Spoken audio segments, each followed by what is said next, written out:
दोस्तों आज हम बात करने वाले हैं जुडिशियल एक्टिविज्म के बारे में, जिसको हिंदी में कहते हैं न्यायिक सक्रियता। आप कल्पना करिए कि आप कोर्ट हैं, कोर्ट में बहुत महत्वपूर्ण पद पर आप बैठे हैं। आप सोच लीजिए कि आप चीफ जस्टिस ऑफ इंडिया हैं। अब नॉर्मली कोर्ट रोज रोज के अपने काम तो करती ही है, मेरा डेली का जो काम है मुझे तो वो करना ही है। लेकिन इससे हट करके अब मैं न्यूज़पेपर पढ़ता हूँ, मैं रैलियाँ देखता हूँ, मैं धरना प्रदर्शनों को देखता हूँ। ऐसी बहुत सारी चीज़ें हैं जो मुझे समाज के साथ मुझे जोड़ती हैं, मैं उनसे प्रभावित होता हूँ और मुझे लगता है कि नहीं, मुझे कुछ करना चाहिए। तो मैं क्या काम करूँगा, सरकार को दिशा निर्देश दूंगा कि आप जो है अपने दायित्वों का सही से निर्वहन कीजिए। मतलब कि न्यायिक सक्रियता में कोर्ट खुद आगे आती है, लोगों के अधिकारों को बढ़ावा देती है, उनका संरक्षण करती है और जो न्याय है उसको गरीब लोगों तक, ऐसा नहीं कि केवल अमीर लोग ही उसको एक्सेस कर पाए, सब लोग उसको उस तक पहुंच हो, इसके लिए कोर्ट बढ़ावा देती है। यही कहलाता है न्यायिक सक्रियता। बहुत सारी ऐसे बातें हो सकती है, जैसे कि किसी क्षेत्र में सरकार को कानून बनाना चाहिए तो सरकार कानून नहीं बनाई उस क्षेत्र में, या किसी कानून से लोग खुश नहीं है। अब लोगों को ऐसा लगता है कि सरकार भी कुछ नहीं कर रही, कोर्ट भी कुछ नहीं कर रही है, मतलब कोर्ट के ऊपर से लोगों का विश्वास उठने लगता है। इसलिए विश्वास जीतने के लिए ही ना कोर्ट को आगे आना पड़ता है, अपने दायित्व का निर्वहन करना पड़ता है। ये कहलाता है जुडिशियल एक्टिविज्म। अब हम बात करते हैं कि इसकी शुरुआत कब हुई। तो इसकी शुरुआत होती सबसे पहले अमेरिका में 1947 में। 1947 के दशक में इसकी शुरुआत होती है अमेरिका में। इसको शुरुआत किया था अमेरिका के एक व्यक्ति हैं सेल्सिंगर जूनियर के द्वारा। हमारे इंडिया में कब शुरुआत हुई थी? हमारे यहाँ काफ़ी लंबे टाइम बाद इसकी शुरुआत हुई थी, 1970 के लगभग में। यहाँ पर इसको शुरुआत करने वाले लोग कौन कौन थे?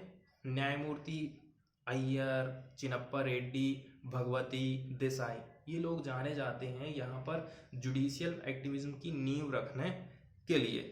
अब ये तो हमने देखा इसकी कब शुरुआत हुई थी, इसका क्या अर्थ है। अब हम जानेंगे इसकी परिभाषाएं। तो यदि बुक में देखा जाए ना तो 5 परिभाषाएं दी। अब पांचों के पांचों तो हमें लिखना नहीं है, लेकिन यहाँ से हमें क्या चीज़ कर सकते हैं, प्री के लिए क्वेश्चन बन सकता है कि कौन सी परिभाषा जुडिशियल एक्टिविज्म से रिलेटेड सही नहीं है, या कौन सी सही है, या फिर कौन सा तत्व है जो जुडिशियल एक्टिविज्म में इनमें से शामिल नहीं होता है। तो वो पांचों की पांचों जो परिभाषाएं हैं ना, उनको हम देख लेंगे कौन कौन सी परिभाषा में कौन कौन सी बातें बताई गई हैं। तो पहले नंबर की परिभाषा क्या कहती है? पहले नंबर की परिभाषा बोलती है कोर्ट का डेली का तो नियम है ही, उसकी नियम, उसकी प्रक्रिया, उससे तो वो अवगत ही है कि हमको काम कैसे करना है। इनसे आप हट जाइए थोड़ा, आप समाज की तरफ थोड़ा अपना रुख करिए, सोशल इंजीनियरिंग का यूज़ कीजिए और जो प्रगतिशील नई जो सामाजिक नीति है ना, उसके लिए आपको पुराने नियमों को छोड़ना पड़ेगा। पुरानी जो सख्त न्यायिक प्रक्रिया है या फिर जो कानून है, उनको आप त्याग करिए। पहली परिभाषा ये कहती है। और कभी कभी क्या होता है ना, इसी चक्कर में सरकार और न्यायपालिका सरकार के उसमें दखलंदाजी हो जाती कामकाज में, ऐसा कहती है पहली परिभाषा। और दूसरी परिभाषा क्या कहती है? दूसरी परिभाषा कहती है हमारे अधिकारों के बारे में। हमारे अधिकारों को न्यायपालिका या फिर कोर्ट क्या करे? बढ़ावा दे, उनका विस्तार करे। चाहे संविधान में ऐसा करणीय है लिखा है या फिर उसके विरुद्ध लिखा है कि नहीं करना चाहिए, तो पूर्व नियमों को आपको त्यागना है और अधिकारों को बढ़ावा और संरक्षण प्रोवाइड करना है। ये सेकंड परिभाषा कहती है। इसके बाद हमें देखना है तीसरे नंबर की परिभाषा में कौन कौन सी बातें लिखी गई हैं। तीसरी परिभाषा व्याख्या से रिलेटेड है। अब सब जानते हैं कि संविधान की व्याख्या करने की पावर किसके पास है? कोर्ट के पास है। तो कोर्ट किसी भी नियम कानून का इस प्रकार से व्याख्या करे कि उससे समाज को थोड़ा बढ़ावा मिले। सुप्रीम कोर्ट को हमेशा इस बात का ध्यान रखना है। इसके अलावा जो तीसरी परिभाषा हो गई ना, व्याख्या से रिलेटेड है।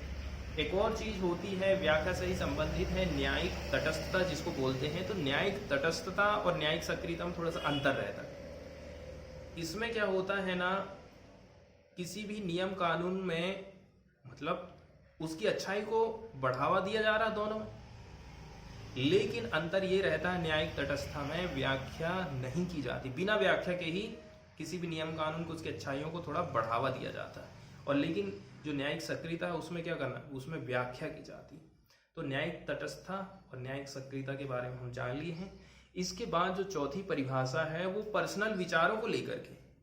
अब जैसे कि इसमें न्यायाधीश अपने थोड़े से अपनी जो दर्शन है, कहना चाहिए दर्शन मतलब मैं कोई निर्णय दे रहा हूं तो उससे रिलेटेड मैं क्या सोचता हूं, इसको भी मुझे उसमें शामिल करना है।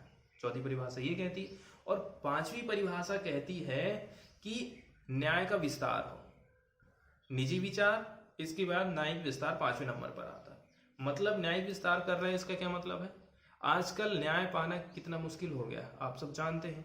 महंगे वकील हो गए हैं जिनको एक्सेस केवल अमीर लोग ही कर पाते हैं, गरीब लोगों की तो छोड़ दीजिए। तो गरीब लोग जब के लिए न्याय इतना महंगा हो गया है तो इसके लिए क्या काम करना पड़ेगा, कोर्ट को खुद आगे आना पड़ेगा। तो पांचवें नंबर की परिभाषा यही कहती है कि आप जो है न्याय के दरवाजा सबके लिए खोल लो, गरीब अमीर कोई भी जाति धर्म का हो, किसी के लिए सभी के लिए आपको दरवाजे खोलना पड़ेगा।